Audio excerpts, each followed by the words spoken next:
The house did not surge from the roof. It opened a doubtful sky and traced a path. Redness in an upstairs pilgrimage, phoenix reborn. Seed surrendered to the field, fish of non-being, bubble of shipwrecked secrecy. Charged with light, filtered in black clouds, step on the line and look for a miracle in the contemplation of the barking bulldozer, of the truck carrying stones, the beacon fixing the limit and sifting the possible and the impossible, the quietest rumor of the cows grazing in their ear. Indestructible, beauty has small hands. It barely whispers, it leaves black seed, it warms life deeply. Among the line of trees, an eyelid of rain, the fence goes down and its demarcation, the span of the eye that searches, the unending trial and its green signal.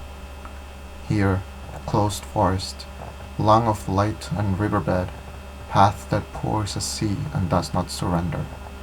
Green among greenness, the waters that say sunlight, sunlight searching for wheat, and planting ripe grapes of the night, stars signaling milk, harvest wine.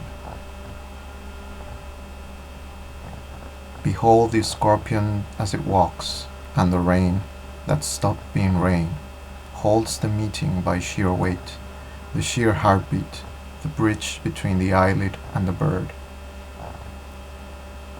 The one who holds a parcel in his arms, the foreigner, the heap of waste, the rusty machine, the one who changes state and utters liquid words or sheds petals, the one who doesn't find the colors and sells time in little boxes, the one who makes chairs for the flame to sit on, the old little girl and her handful of seals. The cable throne, tensionless, hangs, searching for substance. It glides static in its own description, unmovable, impaled with death, in the frontal wall of air. Underground, the blue ivy of neon, molar stone of burning of the root of time, a minute tied to you, suspended heartbeat. To be faithful to the root, keeping the memory of hunger.